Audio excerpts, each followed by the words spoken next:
Good afternoon, Prynawn da, croeso cynnes I chi gyd. My name is Jason Mohammed. I'm your host for today's event. Cardiff boy, just a little bit of a bio here. Cardiff boy, very proud to say I'm also a Cardiff University alumni, also now one of the honorary fellows and a pro-chancellor at Cardiff University. It's great to be here. So my role in the SAFE system is the title we've given this event. SAFE system approach is a comprehensive framework for road safety, aiming to eliminate death and serious injuries on roads. We're also using Slido as well, okay? So this is essentially a Q&A session. We want as many of you to get involved, asking some questions to our panel here. So basically, this event acknowledges that humans make mistakes and are physically vulnerable. Also aims to shift the focus from preventing all crashes to preventing severe outcomes when they occur. The principles of the SAFE system are as follows. Number one, death and serious injuries are unacceptable. Human error is inevitable. Humans have limited physical tolerance to crash forces. We all have a role to play. Today's session, just want to say a few thank yous.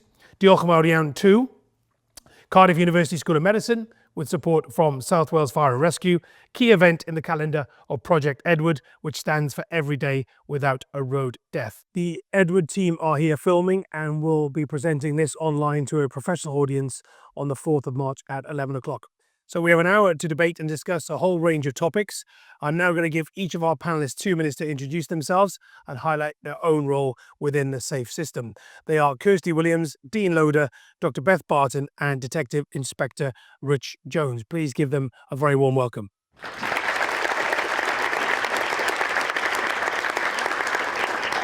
Thank you. Kirsty, to you first, please.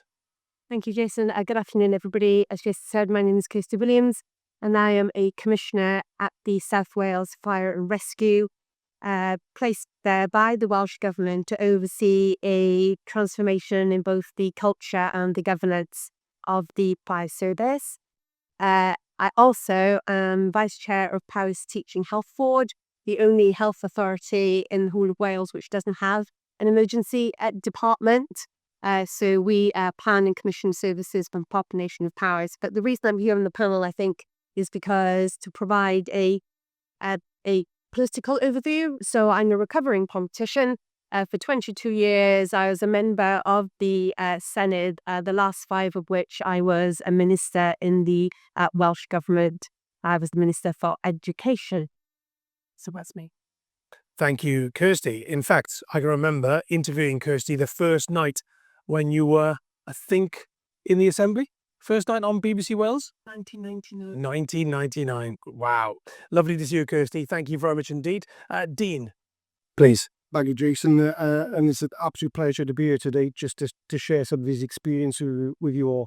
My name is Dean Loader, so I'm Assistant Chief Fire Officer for South Wales. I've got over 30 years experience of operating within the Fire and Rescue Service. Double-hatted really in terms of what the role that I undertake. So I'm the Director for Service Delivery, which means that I lead and I'm responsible for the operational response across South Wales. So that's taking responsibility for 47 fire stations, our Joint Fire Control, which operates out of South Wales Police Headquarters in Bridgend, and around about 1,300 firefighters that operate and provide that response to the communities across South Wales. Throughout those 30 years, I've probably attended an unknown number of road traffic collisions, ranging from very basic, or we would call a car with 4 wheels on the ground with minimal injuries, right up to the opposite end of the spectrum, where we are dealing with numerous casualties in very, very complex and technical scenarios, where we have to provide the technical expertise, but more importantly, how we liaise with the other agencies, the other partners, Blue Light Services, people like yourselves at these scenes to make sure that we're providing the best care for those individuals involved at those scenes. Thank you, Dean. Diolch yn fawr iawn. Dr. Beth Barton, you go next, please. Hi, I'm Beth. I've got a serious case of imposter syndrome sitting between my boss and a commissioner, because 20 years ago I was sitting where you were sitting, but the lecture theatre looked a bit different. So I'm a doctor who graduated from Cardiff in 2008. And my career path has taken me to become a consultant in intensive care in Morrison Hospital in Swansea and in pre-hospital emergency medicine, which means as part of my job plan. I fly with the MRTS on the Wales Air Ambulance and have worked with multiple other pre-hospital services. And I also volunteer as a basics responder for MedSurg Wales on behalf of the Welsh Ambulance Service NHS Trust. But between those, over the last 7 or 8 years, I've probably been to over 250 serious and fatal road traffic collisions in various settings. As part of my role as well, I chair of the curriculum committee, sorting out and all of the pre-hospital emergency medicine training through the Faculty of Pre-Hospital Care in Edinburgh, and teach on the national course there. So most of the doctors in the UK who work on the air ambulance services come through our training and examination system. And then in my spare time, because that's not enough and I like to have more than one helmet, I'm also an operational firefighter, hence why he's my boss. So I'm a crew manager in an on-call station in South Wales. So you see that side of it as well. Amazing. Thank you, Beth. And Detective Inspector Rich Jones. Hi everyone, thanks Jace. I'm Detective Inspector Richard Jones of South Wales Police. I've been a police officer now for 29 years, and over the last 9 years I've been investigating fatal road traffic collisions. In the time of the unit, I've investigated probably close to 250 to 300 fatal road traffic collisions. So vast experience of what causes these incidents and the aftermath of them. I'm also in charge of the family liaison officers. These are dedicated cops who will embed themselves with the families and lead them through the process of the investigation. So I hear the stories of trauma the families are going through as well, and the issues they face. So got a bit of experience all on that. Great stuff. A brilliant panel. Thank you, Rich. Thank you very much indeed. Diolch yn fawr iawn. So basically already I can see some questions coming in. So thank you very much indeed. Do use Slido and just raise your hands if you have a question and then we'll get the microphone to you in the auditorium. First of all, I'm going to kick off by asking, let's go in that same order. Kirsty, let's start with you, if I can, please. Our first question, do the panel feel it's right to have moved away from shock tactics when it comes to promoting road safety for young people? Kirsty. Gosh, I don't know whether it's right or not, but what I do know as a mother of 3 girls who are now 22, 20 and 18, that transition into driving is one of the most terrifying things that happens to you as a parent. And I live in mid Wales where there is a paucity of public transport. So kids have got to learn to drive really early on because that's the only real way of getting around.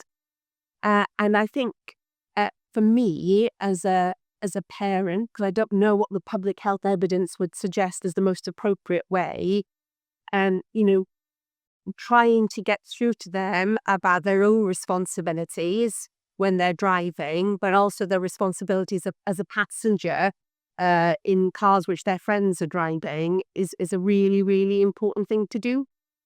And we know that young people's perceptions of risk are really, really off kilter. We also know that their brain chemistry doesn't fully develop until they're at least 25 years old.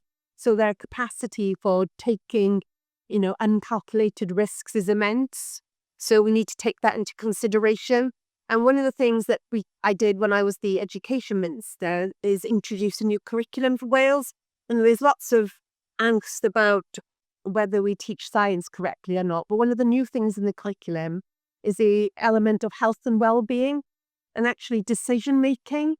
And risk is part of that curriculum going forward.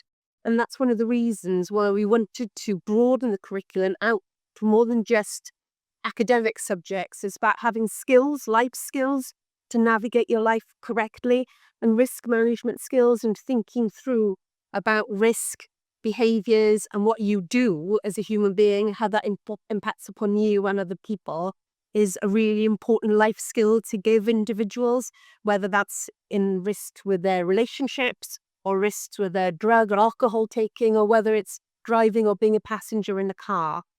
So I think what's really important is to listen to young people about actually what is going to make the difference for them in changing their behaviour. And I have to say, my own personal experience, a bit of blackmail. My daughter very naughtily went out one evening didn't tell us the truth about where she was going, and then didn't come home, which led to my husband and I leaving the house at 5 o'clock in the morning to ride the byways of Powys because we were terrified that she was in a ditch somewhere. When she did surface the next day, what really worked for her, I said, can you imagine what it took your dad to get out of bed that early in the morning to drive, how terrified your dad was? And that's what made her cry. And that is what made her reflect on her behaviour, was actually her impact. So I think you just got to listen to young people and think about what was going to make them, motivate them to do the right things. Yeah, very good. Glad she was okay. Lots of questions coming in. Thank you. Dean, what do you think? Because you and I were chatting earlier, and we come from an era where the television adverts had a lot of shock tactics in, back in the early 80s. I was going to say late 70s, but that would really age us all. But into the 80s and 90s, where TV commercials were pretty graphic, weren't they? They were. And you know what? I think when the video was playing, I was just looking around the auditorium in terms of expressions, because I think some of the images that you see there, you could turn in quite distressing in terms of the impacts that they have. So I think from a personal perspective, since Kirsty, I'm a father, teaching my son to drive as a 17-year-old and going back to those experiences, but with my background, the professional capacity that I have, and those experiences of talking to my son in around some of those experiences, and they can be quite hard-hitting. But then I think from an educational perspective, for us as a professional body and as an emergency service, we probably changed tact over the years in terms of what our shock tactics are. Because I can remember delivering educational talks to Key Stage 1, Key Stage 2, 3 pupils, etc., and showing videos in around Domino and everything, some of these other partnership videos that we got. And they can be quite hard-hitting, and individuals will take different perceptions on what that risk looks like. But I think the educational piece and having a blended approach in terms of probably toning down the shot tactic almost, but delivering it in an aspect that people will understand, and they can take in that information with Kirsty. I think generational society changes, meaning that we have to have a different approach to some of these things. Beth, what do you think? Are we doing the right thing by moving away from shock tactics? I agree. It's something that's really difficult to quantify, isn't it? And I agree with Dean. I was looking around, and it was interesting seeing some of the expressions in the room. And I remember some of those were clips from some adverts that I remember when I was a child. I think a lot of it as well is around it being personal sometimes for people. That when you're saying with, your child reacting to when you said about how his dad felt about it. I still vividly remember when I was a 18-year-old who'd left school. I was working as a bed manager in a hospital to earn money to pay to come to medical school. And I worked evenings and weekends. And I remember coming in one day, and the night before they'd had a major incident standby. And we were all like, oh, damn it. We went in, we got to miss, there was all this excitement and things going on. And because there was a bus involved and all sorts of things. And in the end, it was a fatal accident. But we as youngsters at that time were excited about what would have happened. And I went home that night, and there was a message waiting for me at home. One of the girls who I was at school with was driving the car that hit the bus head on and being killed outright in the accident. And that was the time that it hit me that actually every incident that every one of us goes to and responds to, every shock tactic, every video you see, every patient, there's a story and a family on the end of. And how you get that across to people without everyone going through an experience is really difficult. Yeah, very, very difficult. Rich, what do you think? Yeah, there is research out there that shock tactics don't work because it can sometimes create an atmosphere of you being told what to do is necessarily the right way of going about things. I think personally, it's not one cut fits all. You can make a shock tactic video for some people, and it will have 100% effect and 0% effect on others. I think a lot of the research I read recently suggests of having consultation kind of groups with young people to see what young people think is the best way of educating each other of how to drive safely. You come up with the answers almost with some steers and guidance from professionals. So I think it's not quite set in stone just yet, and I think there's a lot of work to be done in it. But as been mentioned, the short tactics on TV, I can remember them myself. They affected me. They really did. So it depends on the individual and certain groups. So it depends on you guys, really. Absolutely. Just out of interest, a show of hands, how many of you think perhaps there should be more shock tactics videos, maybe targeting TV, Instagram, TikTok, X? Just a show of hands. Would you like to see those sort of things? Yeah, very interesting. Very interesting. Lots of questions coming through. Just give me also a show of hands as to where any questions might be from the floor. Just raise your hand if you've got a question. We can get our microphone to you. Okay, over here, please. Let's take our first question from the floor. Thank you. I've got lots on Slido as well, so we'll keep them coming. Thank you. So now that we have less shock collar tactics, what do you think is the best way to achieve and promote safe behaviour in young drivers? Should we put that to all the panel? Yeah, okay. Kirsty, let's start with you. As Rich just said, I think, you have to involve young people in developing those programs because your perspective does change. And I think one of the problems with the shock tactics is young people never think it's going to happen to them. So if people are working in that kind of environment, so I think you have to do it in the spirit of co-production, really. And I think you need to start really soon, not necessarily on the issue of road safety, but on, as I said earlier, decision making and risk management and getting young people to recognise that their behaviour impacts upon other people. It's really difficult, isn't it? Because, there is some evidence that maybe a graduated licence would make a difference statistically. But as I said, if you're living in a rural area and there is a paucity of public transport and alternatives, young people feel really, really strongly that that's what they need. They need to be able to drive and take people with them. And I think the focus, obviously, understandably, is on young people today. And that's statistically most significant. But actually, we're living with an aging population. We're living with an aging population and we're living with people, again, who are probably driving longer and a self-certification system that perhaps isn't as robust as we want it to be.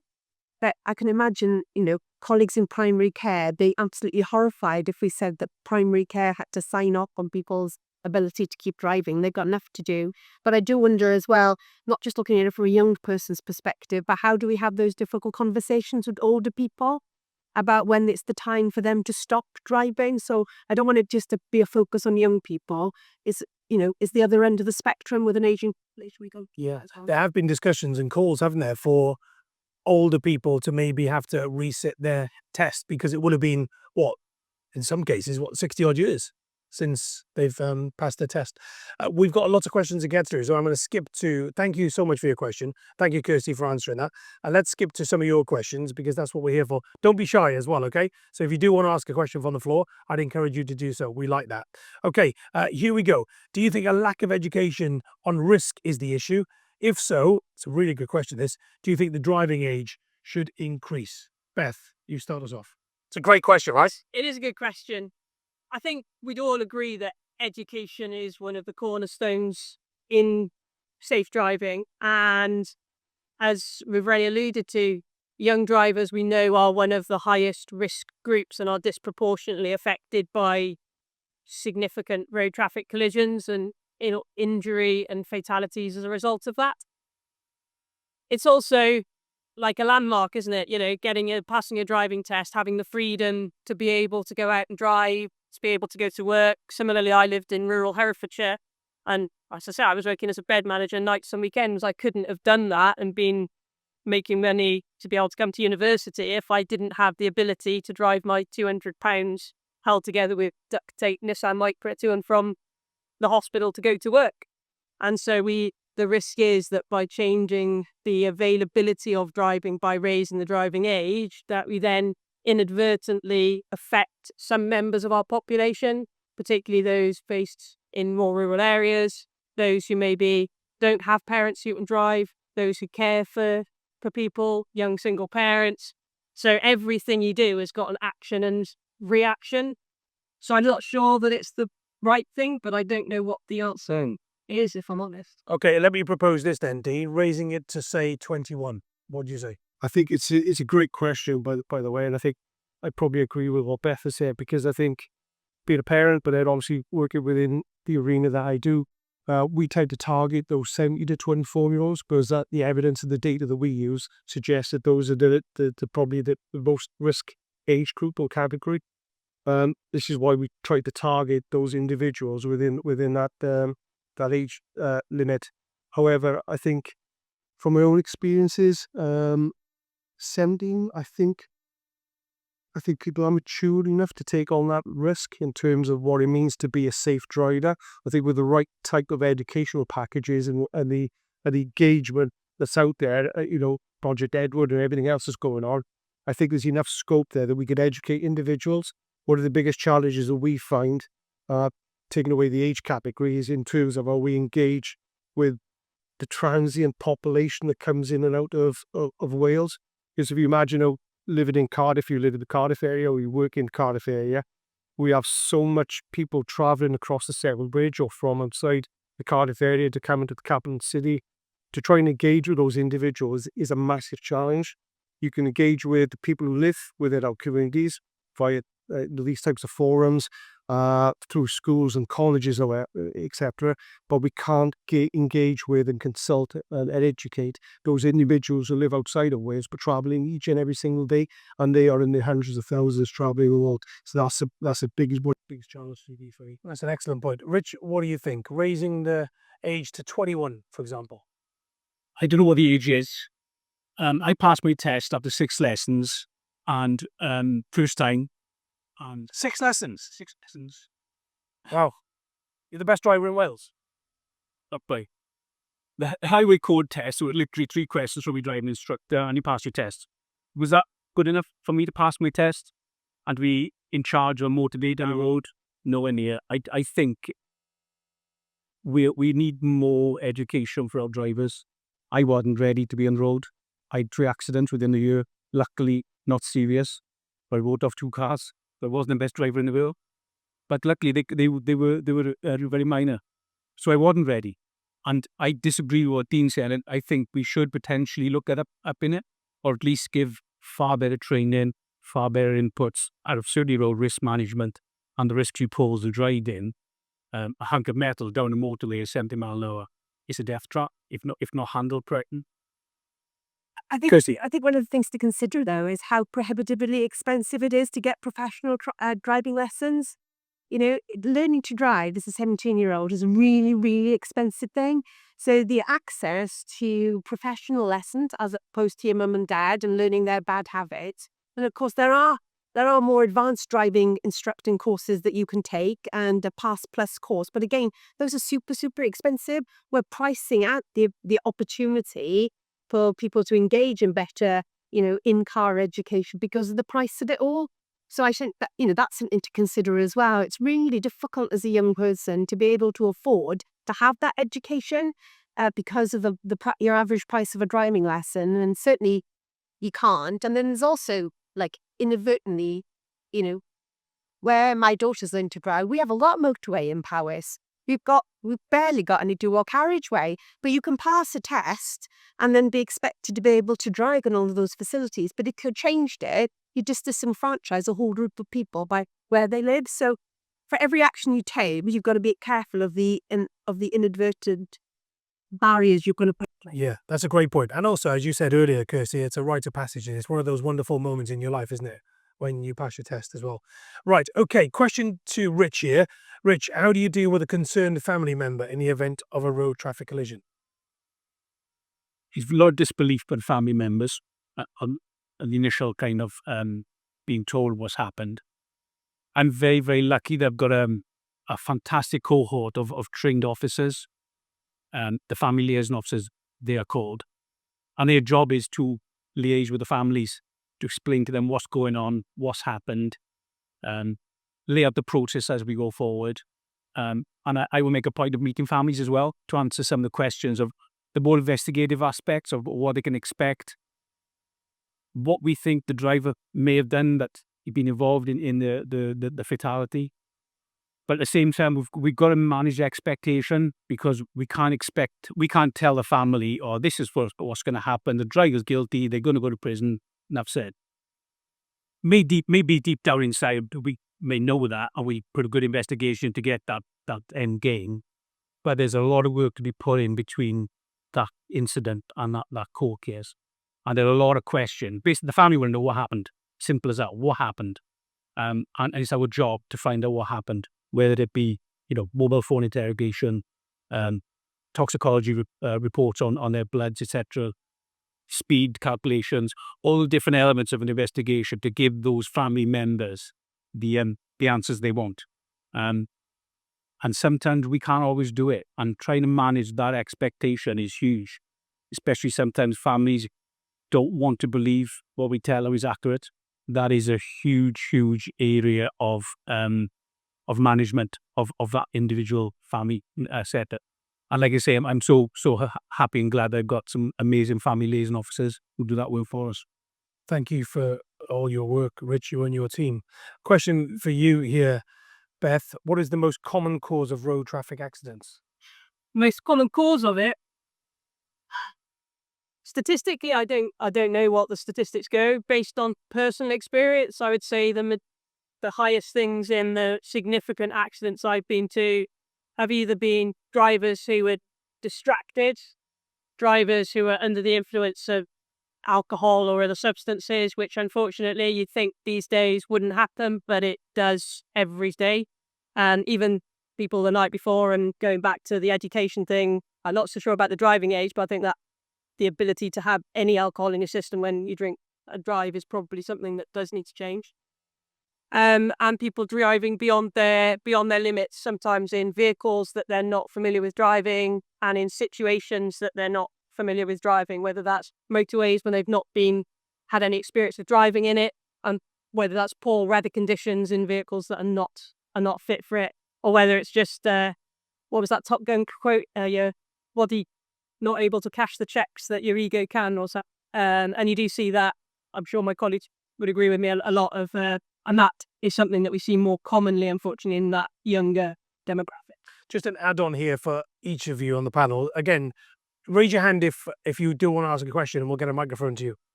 Yep, there's a young man there. Can I just ask you all, and let's start with you then, Dean, if I can. You mentioned alcohol, right? And you mentioned when I started working in journalism, when I started reading the news, sadly in the evening news, you would talk about drink drivers. I watch the news now. I don't work in news any longer, and I hear drink and drugs. It wasn't a thing, right, when I was doing the news back then. Are we at a point now where we need to have a look at zero tolerance when it comes to, if you're driving, there's no booze whatsoever? I think that's probably something that I would support as an individual, as a professional as well. I think looking at my own experiences and thinking about what Beth just said there, distraction seems to be one of the biggest causes. Is that the worst now? We're talking mobile phones and smartphones and distractions, infotainment systems, yeah? Yeah, sure. But I definitely feel there's definite legs in what you've just said in around that. So from a zero tolerance perspective, I think if you want to really, really drive down from a political aspect in terms of reducing that risk, then those are probably steps that we might need to take as a society. Because, from a data perspective, the road traffic collisions are not changing much in terms of the data that we're seeing. It's constant year on year, so something needs to change. We've changed from a rush hour perspective, 30 to 20. Are we seeing some difference there? Is it enough? I'm not sure, but there's definitely some of those other consequential impacts that we could do, I think, to drive that risk out even there. Kirsty and Richard, I'd like your view on this. Kirsty, what do you think? Zero tolerance when it comes to alcohol? Yeah, I think it just makes it very simple to people, doesn't it? Because at the moment, when you can drink, people are willing to take that risk. And you never quite know how you individually are going to react to that particular drink. And there's no reason for it. So I think it just is that clarity. You just don't get behind the wheel and give anything to drink. Makes it very simple for everybody.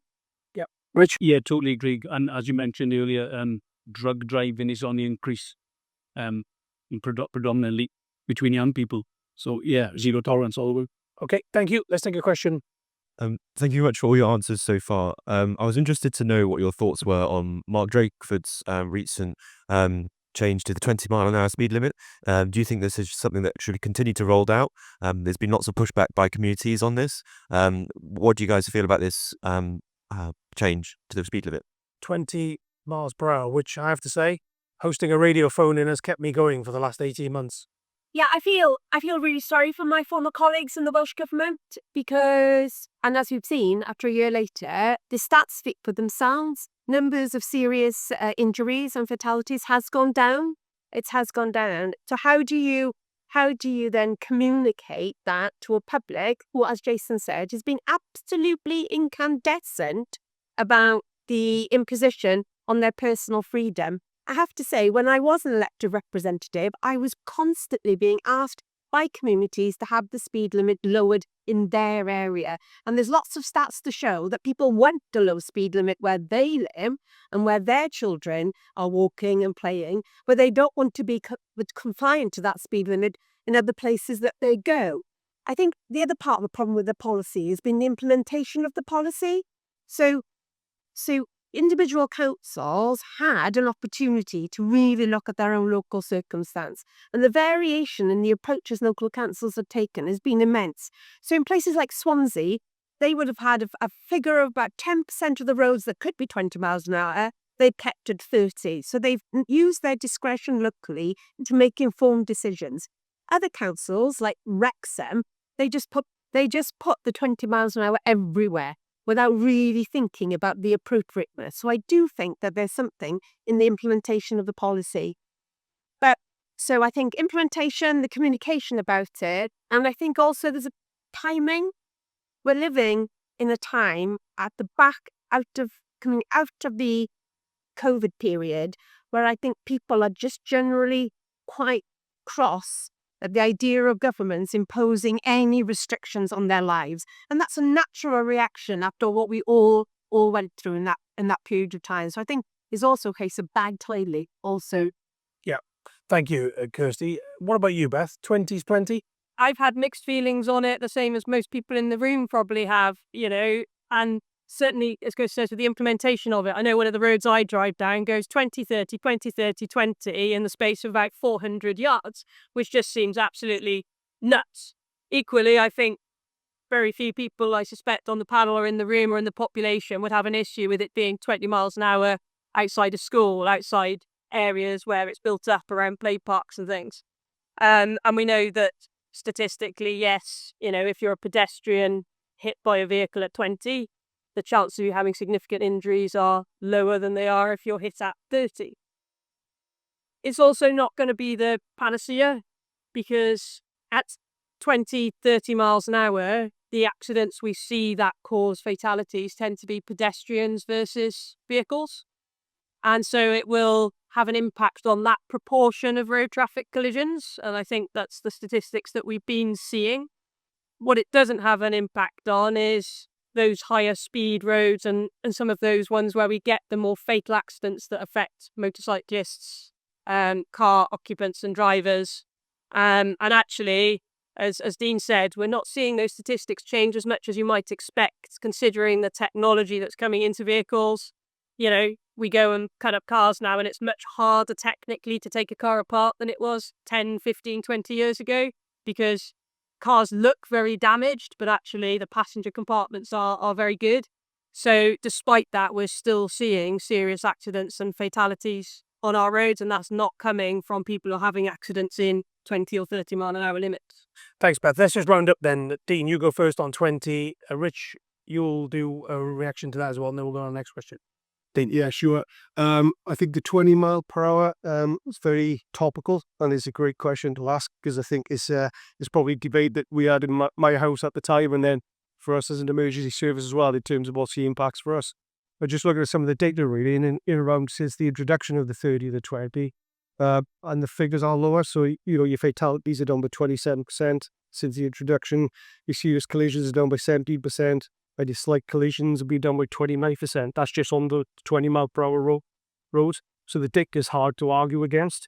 So for us as a professional service, we would be in support of a 20 mile per hour speed limit because the data suggests that is very proactive and our people are listening and understanding what those risks are. So I think the data leads us to suggest that, the 20 mile per hour is required. How that's rolled out, where it's rolled out is a different debate, I guess, and that's where the politics come into it as well. Yeah, absolutely. Rich, here to stay? Yeah, for me, speed kills. It's as simple as that. I'd like to be able to do a job. I really, really would. But I'm not, because people still get involved in fatal collisions. So if speed kills, let's lower it. Let's give people the best chance they can, because, like I say, I want to be able to job, not investigate these incidents. Okay, thank you very much. All right, question for you, Dean and Beth, before we go to another question from the audience. And it goes like this. So, Dean, do you want to start off with this? What's the decision making that goes into deciding whether or not to use an air ambulance to respond to an emergency? Good question. Yeah, that's a great question. I think, and I talked about it in my introduction around how we collaborate in our partnership aspect, the Jessup principals at the scene, of Beth being, with a double hat, but in a consultant role, turning up with emerts, etc. What we tend to do at an incident is in and around what's the best care, the trauma care that's required for any individuals that might be within that scene. So our role as a blue light service will be how we liaise with those medical experts at the scene. If they're not there, we will take all that trauma care in the initial stages with our own staff. But the plan of action will always be in and around how we liaise with the medical staff when they arrive to give the best care and treatment and the speediest response and extrication of those individuals from any vehicles that are involved. That collaborative aspect will come in around the discussions of what response is required and what resources are required. So from an air ambulance perspective, when we put our first messages back from a sea route, we will provide an account of what types of vehicles are involved, but more importantly, what people are involved and what injuries might be attributable to that scene. If there's no medical response there at a particular time, what that allows our control operators to do is to pass that information on to our ambulance colleagues. They will then make a deliberation in terms of what response might be required. But all this is happening at speed as well, right? Yeah, absolutely. This was within those first few minutes of an incident occurring in our attendance. However, if an ambulance or a consultant or doctor, EMS or wherever on sea, they will make that call in terms of what resources are required. But the air ambulance is a credible, life-saving resource that we use on numerous occasions, and so it's a brilliant asset for us to have. Okay, thank you. Beth, do you want to come in on this before we move on? Yeah, sure. So, first of all, as Dean says, we're lucky we've got quite a solid 24/7 air ambulance service in Wales. We actually have a paramedic or a CCP in the control room 24/7 in ambulance control down in Cwmbran. They can listen in to any 999 call that's coming into the ambulance service, and we can even do that remotely as clinicians off base as well. That gives the ability to interrogate callers, because we can get really valuable information from a medical perspective if we've got police or fire service colleagues on scene and we can have direct line of communication with them. But actually, if we can take that a step further from you, whoever it is, as a bystander making that initial 999 call, and we can get that information, we can start that decision making, and there's certain triggers that would make us think that there's a higher likelihood of a severe injury. Certain questions and things we can ask, which will make us more likely to send either a road or a air response, or indeed, even within the ambulance service, we have different grades of staff who can go to more traumas. We can even now use, don't know who's heard of Good Sam app, if anybody's got that on their phone. We can actually use that live from the control room. So you phone 999, we can ask you if you're willing to take a video of the scene for us. We then send it out, it flashes up on your screen saying, get here to accept video call. And we have a live video link to the control room, and we can see that as clinicians and know what we're going to. And all of that helps build a picture of what the scene is in order that we can send the resources to where they need to go, but also protect them so they're available and they're needed for those incidents. Thank you very much. Any more questions for the floor? Yes, there's one in the middle and one down on the left. So let's do this one first, James. Thank you, on the left-hand side. This is more of a medical legal question, but as healthcare professionals, what's our responsibility in reporting patients who may not be fit to drive?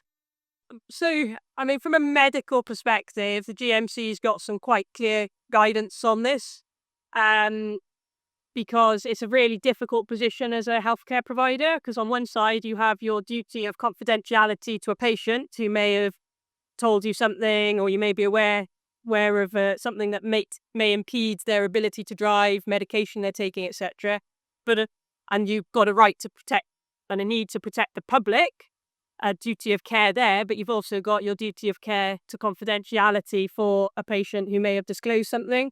The GMC, if they haven't already, will give you a little guidance book, which is quite useful. And that's why you need to join the ND or the MPS, because they're there 24/7. And if you get a difficult situation, you have somebody to be able to speak to 24/7. In broad terms, the recommendation is that so as drivers, we have a legal obligation, I believe I'm right in saying, looking at my police colleagues aside, we have a legal obligation as a driver to report to the DVLA if we have a condition that means that we're not fit to drive, and a responsibility to not drive. As a clinician, you then, if you have a driver, you have to advise them that they need to inform the DVLA. If they say they are not going to, and you feel that they are going to put other members of the public at significant high levels of risk, that's a conversation. And actually the guidance says we should explain to them why they need to do it. And if we just make a disclosure, we should inform them that we're going to do that. Thank you so much. Thank you. Great question. Thank you very much. Right, sir, over to you. My question to the panel is, to what extent do you think strengthening and investing into a better, more equitable public transport system would end up making our roads safer? Good question. I think we should start with Kirsty because she's got knowledge of the politics of this. Yeah, public transport and active travel, and that coming back to the 20 mile an hour things, part of the rationale behind that policy was that actually if you made roads safer, more people would actually take up active travel, so walking and cycling. Public transport, there is evidence that if you build it, people will come to it, as long as it's affordable and it's reliable and responsive to people's needs. And unfortunately, we've seen a lack of investment. The capital budget of the Welsh Government isn't massive, and so the infrastructure around it is quite difficult, especially in terms of rail, which of course is a hot topic. But yeah, I think if we could support more public transport that was convenient and affordable, then people would move to that, because owning and running a car is really expensive. It's really, really expensive to do. And as you said earlier, it's very challenging, especially in Powys, and certainly in some parts of Pembrokeshire and Ceredigion where there are no bus services. Yeah, there's no. Not only do we not have an ED, we don't really have a public transport service either. But so in rural areas, because of the population size, it's really difficult sometimes to justify the expenditure to put that system in place. It's chicken and egg though, because if you don't get it, people don't use it, and so it's like it's quite a difficult decision for politicians to make where to put that cash. Unless the panel have got a burning desire to talk public transport, we can move on to another question. Yeah. Okay. Right. Okay. Here we go. Another question here. This is for you, Dean. Are there any common mistakes you see bystanders make? So I don't know whether that's bystanders in terms of people who are caught up in, if there is, God forbid, an accident, or whether bystanders coming in, especially with phones these days, getting in your way, basically. Yeah, and it's a great question. It's something that we have experienced, and we've really experienced this for a long time, though. I think I'll tackle the two elements you just talked shortly. So I think first, the mobile phone issue. So when we attend in scenes, we see it now more than ever, where we have members of the public on the roadside, filming, actually take photographs or filming the scene and what's going on, posting on social media, etc. And then that's brought our police colleagues to actually be dealing with, because at those scenes there's a frustration that comes from emergency service workers, I would suggest, in terms of our values are very similar to yours. You're here because you want to be medical experts, doctors for the future. So I would suggest to me that your own personal values would include things like empathy and compassion, which are things that are really important to us as blue light workers as well, in terms of what we deliver for the public and how we want to interact and provide that intervention. So it becomes a frustration for us when we see this happening on the side of the road because we are there to do a job, a professional job, and we don't want the distraction of somebody else being in the way. The other element to it, I would suggest, is in terms of where we do turn up the scenes, but there are members of the public who are now providing care to individuals involved in those incidents as well. And that happens quite frequently because I think people these days, you'll see a scene or something will happen and you might be the bystander and observe this scene occurring right in front of your eyes. So the trauma element of that, majority of the time we see that people will want to get involved and will turn up, and there'll be members of the public dealing with somebody inside a vehicle. That's got benefits and it's got its challenges as well that comes with it, in terms of how we then take over that scene, remove somebody from there, because sometimes they'll be unwilling to want to actually leave because they've been part of the scene. So we have to deal with those individuals as well whilst we're trying to deal with the scene. So there's various challenges that come with it. Okay, thank you, Dean. 2 spin-off questions to you then, Rich. Number 1, is it an arrestable offence if somebody's getting in the way? And number 2, what happens if that person, for example, is filming something that eventually could help in a court case? Yes, you can't be arrested. Obstructing police officer in their duties is something you can be arrested for. It very rarely happens in these emergency situations because the cops were attending about far too much to deal with. So, my plea would be to people is not to film, because there's no need for it. You've got someone there who's in a critical condition, as Dean said, show some empathy. The evidence that you will hold on your phone is just that evidence. So I can seize your phone, because if I think you've got evidence on your phone, I can take it off you, and the powers of a police hold, and you might not get that back for 6 months, because by the time I get it downloaded and take your evidence off you, then it can be used as evidence in a court case. So should be mindful of that, not you guys here, but the wider community. So it is imperative you don't do it just for the empathy thing more than anything, and you might lose your phone. But as Dean mentioned there, I'd seen lots of occasions where members of the public have acted heroically at helping out that scenes, and those people should be commended. So don't harbour on too much about the negative side, because there are some fantastic actions members of the public have made at fatal collisions. Really, really have, and they've been commended recently in our world. So I'm grateful for those actions. Brilliant stuff. Thank you all very much, Lee. Can I say thank you? Guy, just dweud diolch yn fawr iawn hefyd. Thank you so much to you all as well for getting in touch in your numbers on Slido as well. Been brilliant. And they've been really fantastic questions as well. However, we are going to end with this final question from me, and we're going to start with Dean. Would the panelists each like to give us 3 words to describe their own driving? And those words, are they the same today as they would have been on the day they passed their test? So I'll repeat that once again, okay? Get your head around this. Would the panelists each like to give us 3 words to describe their own driving? Richard's scribbling away now. And are those words, after all 6 lessons, are those words the same today as they would have been on the day they passed their test? So we'll go Dean, Beth. Yeah, we'll go along the line. Yes, a great question. Probably something I hadn't thought about before coming here. 3 words. I would say now, from my own lived experience and my current driving style, I would suggest is safe. Like think that I'm safe. Considerate is another word I would say to explain my driving. I'm probably with an element of frustration. I'll leave it all in there. Are they different to what they were when you passed your test? Yes, probably. I would suggest they are. I think probably from being a young driver, passed my test ascending, probably much like many other people. And so my risk was probably different then to what it currently is. And maybe that's through the lived experiences that we had and old as well. Thank you, Dean. Beth, over to you. Oh, it's going to put me on the spot there because someone's going to end up following me out the car park. No, you don't know that at all, aren't they? Steady, focused, significantly more, and I'll go again, hopefully safe. And it is definitely very different, I think, to when I first learned to drive. And actually as well, since I've gone back 20 years later and done advanced training as a blue light driver, my driving has changed significantly. Thank you very much. And thank you for being honest as well, the 2 of you. Right, Kirsty. Inability to park. Oh, you've done it. 3 words. There you are. Job done. And were you able to park when you were 17?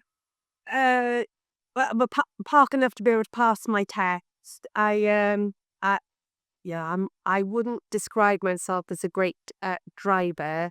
I was renowned at the Senedd for turning up for my first day in '99 in my battered blue Mini, which had a smashed in front lamp because the day after the election I managed to drive into a van.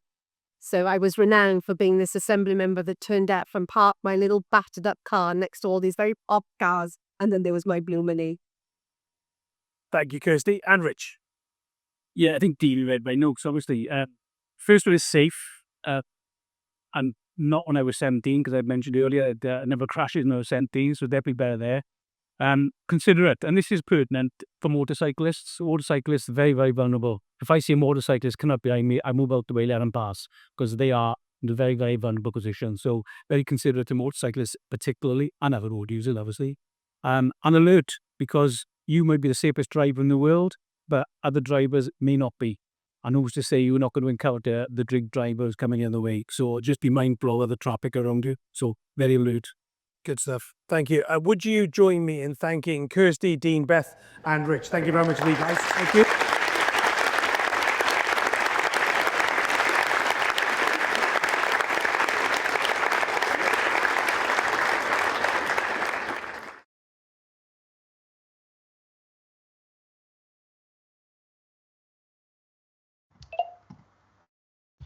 There we go. Thank you very much, everybody, for joining us.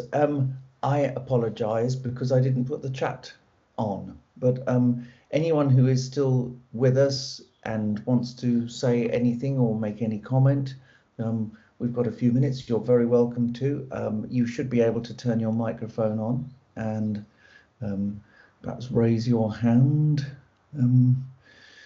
I hope that it was enjoyable. I mean, particularly the thing that struck a chord with me was Kirsty Williams talking about the speeding, and people are very keen to have reduced speed limits where they live, but they don't want their liberties to be restricted when they're going anywhere else. I wonder if there's any evidence that will back that up. Interesting one though. I think with us is Tim Johnson still from the medical school. Tim, just tell us how your youngsters reacted to that, because they were there in the live audience. What was the feedback that you received? Yeah, they had a long morning. I've got to say, they had a morning where we were talking about sustainability in healthcare.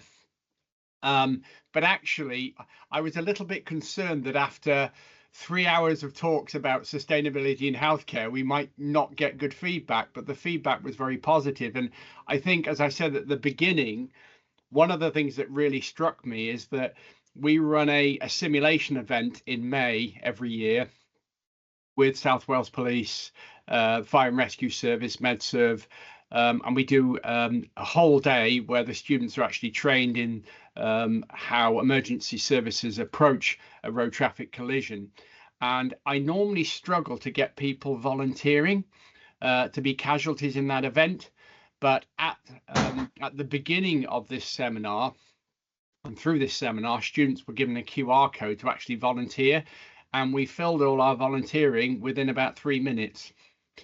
So actually, they were very switched on.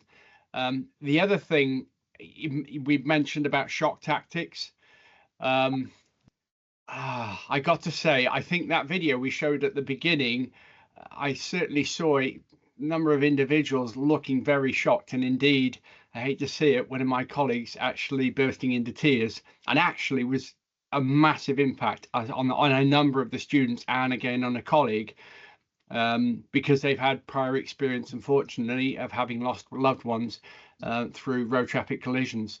So the impact was definitely there. And the other thing I'd like to say is that the panel was so eloquently spoken. I was blown away by how eloquent they got the message across to the students. And one of the things, as a bit of a plug here, is that this year in Wales, every student, every undergraduate student graduating in medicine from Cardiff and in Wales will have undergone RTC simulation training through Cardiff University, which is a big plug from us. So, No, because we that's brilliant. I mean, what sort of percentage? There are 300 in the room. What percentage of them will go on to specialise as Beth does in the pre-hospital care and that sort of frontline emergency? Now that number will change. What we're finding is historically, as a discipline, pre-hospital medicine and emergency medicine wasn't that attractive. And I think it's largely the shift patterns, because there's obviously lots of night shifts, 12-hour shift patterns, make it quite challenging, particularly if you want to have a family as a doctor. But interestingly, emergency medicine and pre-hospital medicine is, for whatever reason, is becoming a much more competitive discipline. So if you wanted to say how many of those students will turn into a Beth Barton out of 300, it might only be 3 or 4. But there's potentially 20 or 30 of those students in that audience will actually work with either in ICU or within the emergency department, where they will have direct interaction with the emergency services, delivering patients and casualties that have come from RTC events on the roads. One more thing for you, Tim, if I may, before we close up. We want to replicate this. I think that the Cardiff audience showed a great enthusiasm and great curiosity. Do you have any tips for what we might do to kind of get something like this into other medical schools? One of the things it sat very well with for us, and the reason why this worked particularly well for us, is that all medicine programs run what are called student selected components of their program, where it's a weeks of the academic year where students can be involved in other things. Sorry, that was my phone. They can be involved in other things outside the curriculum, so they can volunteer with various organizations, they can go and work in laboratories and so on. And what worked very well for us is that within one of the SSC weeks, we ran a conference with our year 5 students. So this was part of this conference, and it meant we had a captive audience of about 300 students within that student selected component of the curriculum. And I think it's important because these are young adults who very quickly, within 3 or 4 years, will be becoming public servants. And although you asked me about how many of these students will go on to emergency medicine and perhaps going on to pre-hospital medicine, more importantly, a very large proportion of these students will be working in primary care as GPs.